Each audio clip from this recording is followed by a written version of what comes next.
Hello and welcome everybody to another episode of Sports Wrap Daily. I'm your host, Daryl Harris. Appreciate you tuning in here on the 8 News Plus streaming channel. We've had a busy week here around town. We've been talking a whole lot about football, of course. Football's back. Welcome back, football. We've been talking a lot of aces. We've been talking some college sports.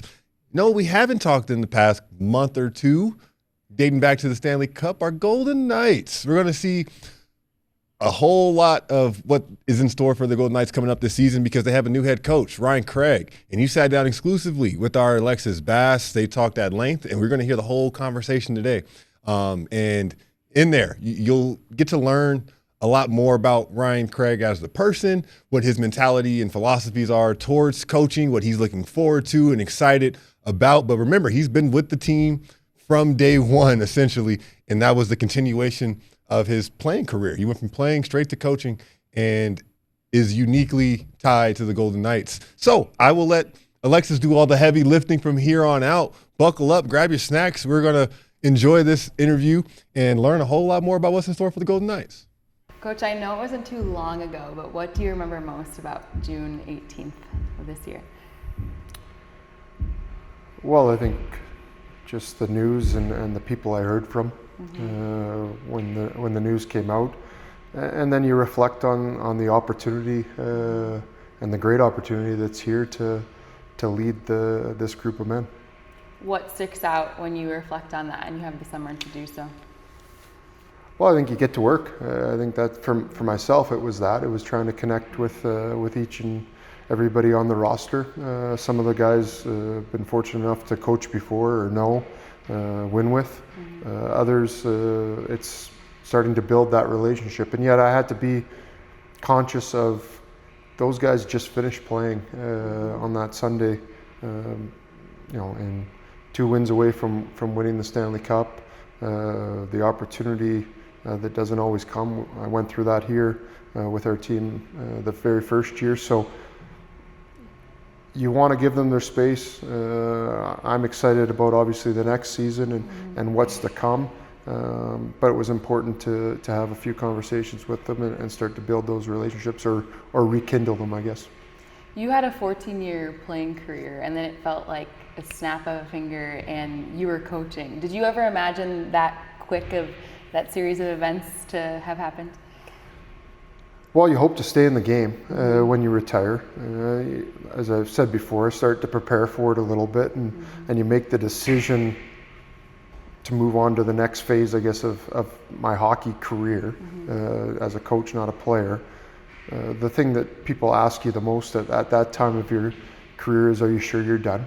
Because once you're done, you're done. It's a decision that's not easy. We've played this game since we were young kids, and now I'm fortunate to stay in it, but playing is what you dream about doing when you're growing up. So very fortunate to land here, and when you say it's gone just by like that, so have this past 10 years. And I've said this before, very fortunate to be here, work with some very good people, had some very good people mentor me that I call very good friends now, and I think that's what's gone on in the last 10 years. It feels like you blink and I grow up as a coach. You have been super open about how your dream was to be a player in the league. You did that, not necessarily coaching. So as player Ryan Craig, what would he say to Ryan Craig, the head coach today? I'll probably just be prepared, be organized. As a player, I always respected the guys who are in my shoes now. You don't know what goes into it until you live it. But the guys that were prepared, the guys that were organized, the guys that you had a relationship with but would hold you accountable and put people in the best positions to succeed, I thought those guys were the best coaches, and that's what I strive to be. You mentioned having a journal when you kind of thought of coaching in that journey. Have you opened up a new journal? So is this new journey open? Well, I have books from every year from conversations, and you keep notes on things or conversations you've had.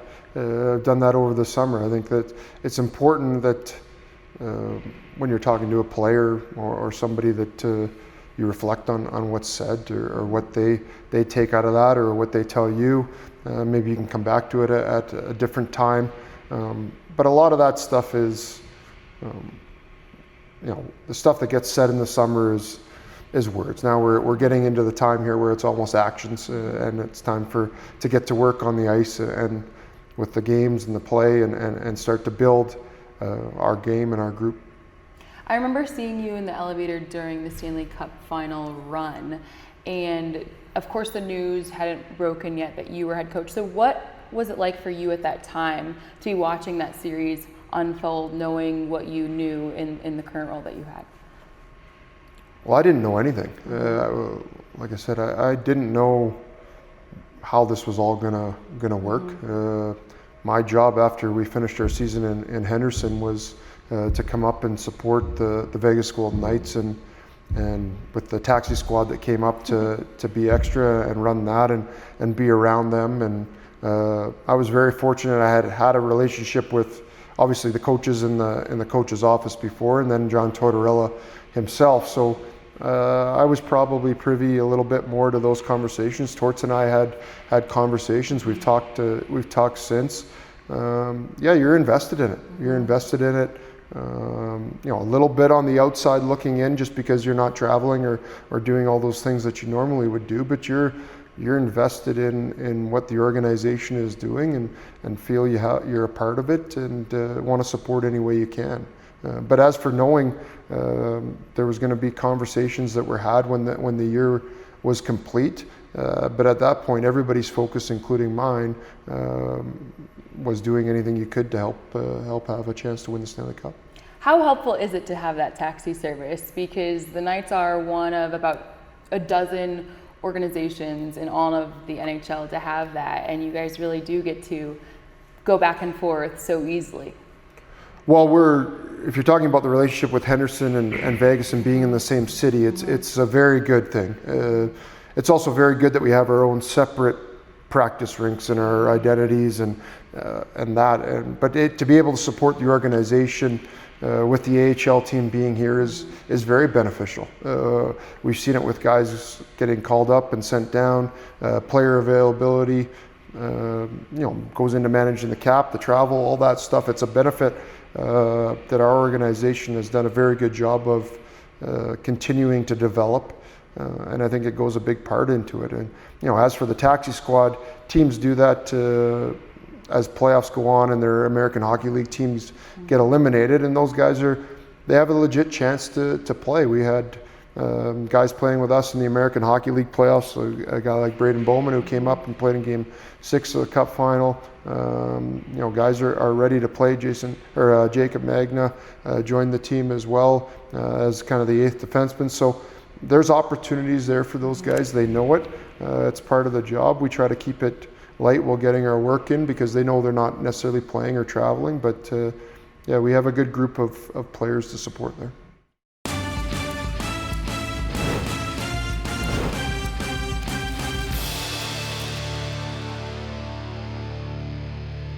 You mentioned Torts. Looking back, he was your first head coach with Tampa, and then you move forward, and after he gave you that first opportunity as a pro, and then you have your first opportunity following him as now a head coach. Did you ever imagine those sort of connections will line up the way that they did?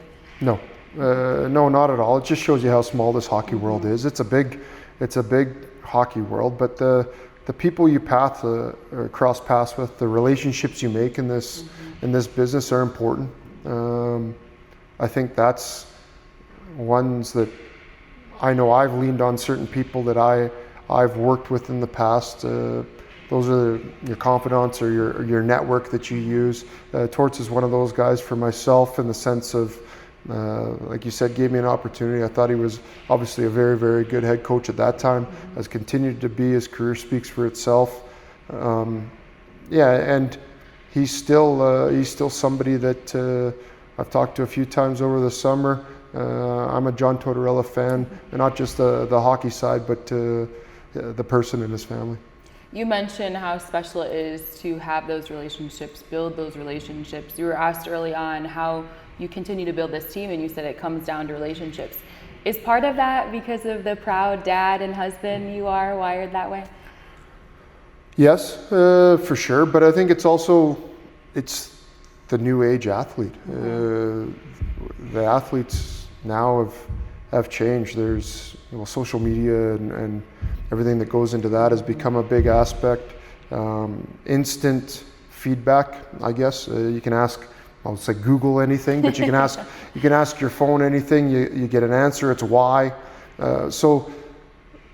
And this game has continued to get faster, our game of hockey. So there's decisions that have to be made in split seconds, whether it's personnel, the players with the puck, those kind of things that you want to fall back and have the most information and the best relationships you can so that you make the best decisions you possibly can at those times. And when the heat gets turned up, there's a trust factor there, and I think that comes with building the relationships. You've had a 15-plus year long relationship with Kelly McCrimmon. Talk about how special it is to have a man like that in your corner, being such a big advocate for you. Even when you were announced head coach, he said his time is now. Well, it's important. I think I've seen over the years since becoming a coach how the GM head coach relationship is. I've seen Kelly in that role, George McPhee here before, but my relationship with Kelly obviously is well documented and goes back to being drafted to play for the Brandon Wheat Kings and playing for Brandon for 5 years, and then we've continued with that. And when I talked about Torts earlier in that network in the small hockey world, it is. And Kelly and I kept in contact through my playing career, and then obviously when I retired, coming here and being part of the staff. Our relationship now will take another step in the head coach, general manager. I said to him, I think a month into this job, I've talked to you more in the past month than I did in the 9 years that I was an assistant or a head coach at Henderson here. And it's true, that's how that relationship worked. We talked more when I was playing than we did when I was an assistant coach here, just because it's the head coach's job. And we're conscious of that part of the relationship. And like I said, now it will take another step, but I know I have somebody in my corner who wants to win just as badly as I do, and that's our whole organization, and has done a great job of giving this team a chance to succeed on the ice. Away from this team, you've got, so to speak, your A team at home with your wife and your 3 kids. When you're asked about them early on when you were named head coach, visibly emotional for a good reason, of course. Just talk about what that journey has been like to have them here. You mentioned being here 10 years as you guys continue to grow, not only in your career, but in their lives out here in Vegas.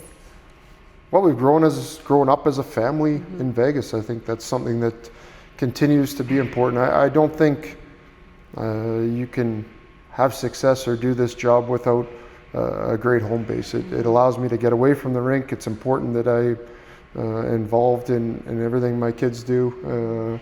My wife JD, all those things it's important. We're our group of 5, and together we're Dad goes to work. We're a part of this. They're invested in what I do and the Vegas Golden Knights, just like we're invested in whether it's our girls volleyball or their school or my son's hockey. We're invested in all that just the same because it's important to us and our family. Any golden nuggets they take to send Dad to work off? I know parents are always sending them things off when they go to school. No, not too much. We come back early. We get in the routine of things. They're busy. My wife does a great job of keeping everybody's schedules in line, and the house doesn't go without her and then the help from everybody pitching in. You won the Calder Cup in 2016, and then you came here in 2023 and helped hoist the Stanley Cup as the assistant coach. What parallels do you draw from championship winning teams?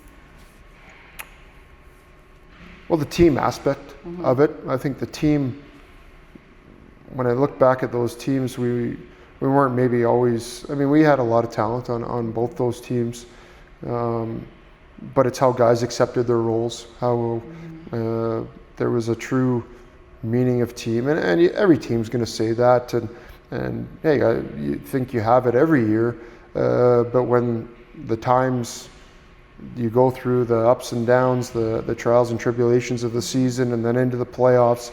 There's certain things that stand out to you, that just moments, I guess, where you can see why that team won. We had it when we won as a player, the Calder Cup in 2016, but in 23 here we had it, and whether it was Aiden Hill stepping in for Brossois when he went down, different guys coming in, whether it was on the back end with injuries or suspensions, and just different moments of different series that guys stepped up and propelled us. Is there an it factor that you're able to put your finger on and say, yeah, that's it, that's what we have to have, that has to be non-negotiable moving forward? Well, we have to build our base and go through certain experiences, highs, lows, how we handle success, how we stick together when things aren't going right. Do we put our heads down and go to work? Do we point fingers? How does that work? But I think the it factor is you go through those situations during the season, so that when the time comes and it's time for individuals in the team to rise to the occasion, you can fall back on that, and you understand that somebody's going to get the job done, and now it's my job to put those guys in the opportunity, or give them the opportunity to do that.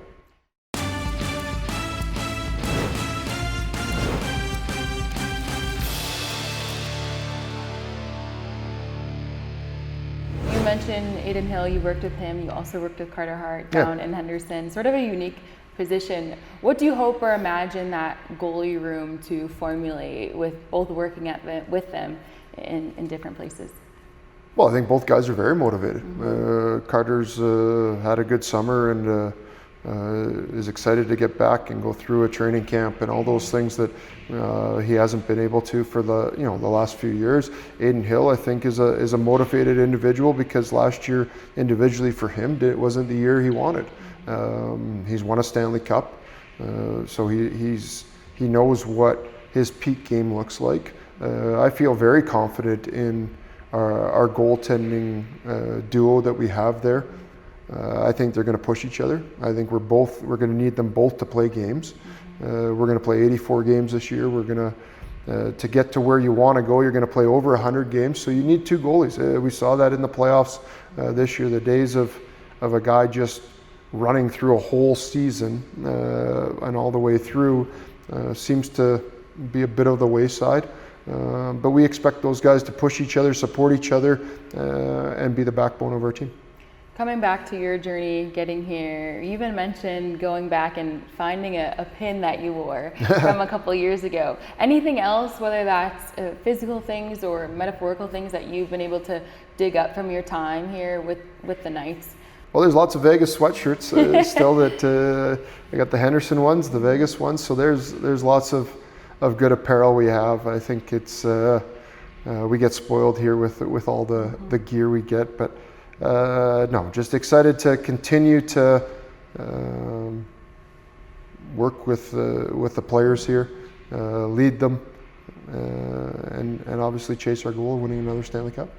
What are things that you see from your Henderson team coming up here that you say, man, those are absolutely things that I want to bring here and make sure we continue to carry on? Well, I think when I went down to Henderson, we took a lot of the things that we did here. It's been somewhat of a seamless transition with that. There'll be a few things that we obviously tweak or talk about here, but we have a really good hockey team here. We showed that by being 2 games away from winning the Stanley Cup last year. So it's not about myself or us reinventing the wheel. It's about coming in and continuing to build from training camp on, and understanding that we're going to work together for the goal of get back there and win 2 more games. What do you think it is going to take to get back there? You know that this is the standard here, is to continue to be in the playoffs. 8 of the 9 seasons here, the Knights have found the playoffs. That'll only continue to be the standard with you in the driver's seat as well.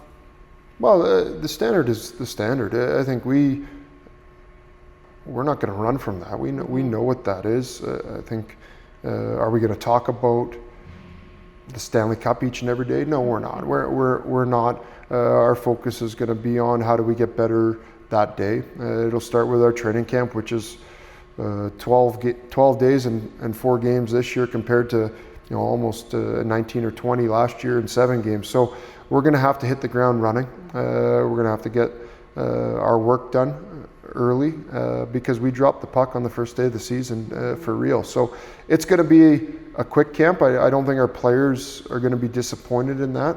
I think they're going to show up motivated. And then it's, all right, game 1, now we're on to game 2, and we just continue to build. And I think that's where we obviously know that, like I said, when the calendar flips in mid-April, that we want to be one of those 16 teams that's moving on. And now you've given yourself a chance to compete for the ultimate prize.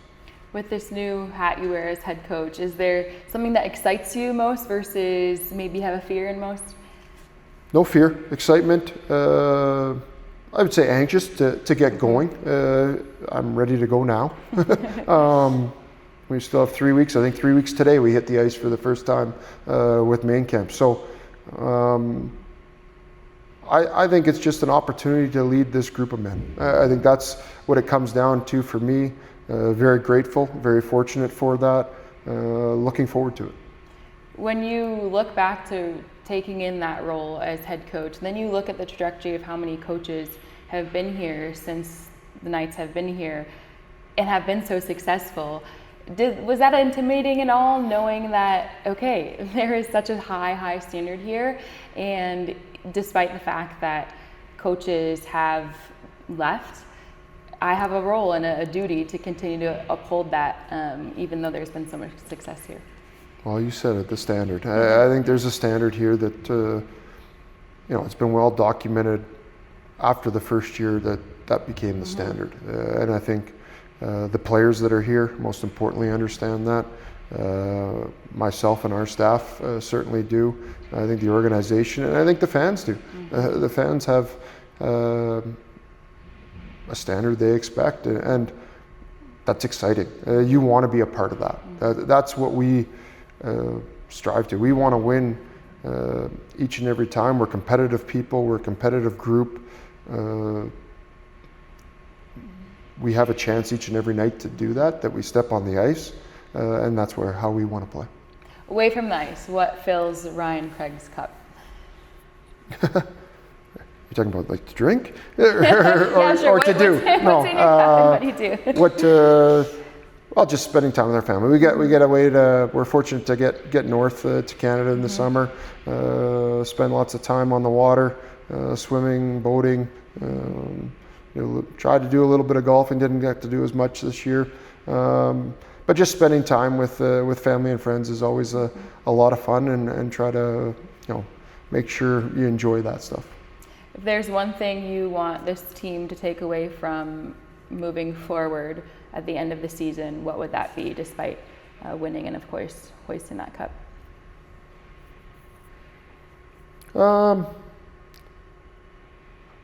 I would say I want us to be us. We're going to develop what our group, the 26, 27 version of the Vegas Gold Knights is, and what our identity is. I want to make sure we commit to that. I want to make sure we understand that, and then assert that on teams, because I really believe in our group. Like I said, I'm excited for 3 weeks from now to get going and get on the ice, and I think that's where that starts to build, and then you just build it as it goes on, and you go through the season.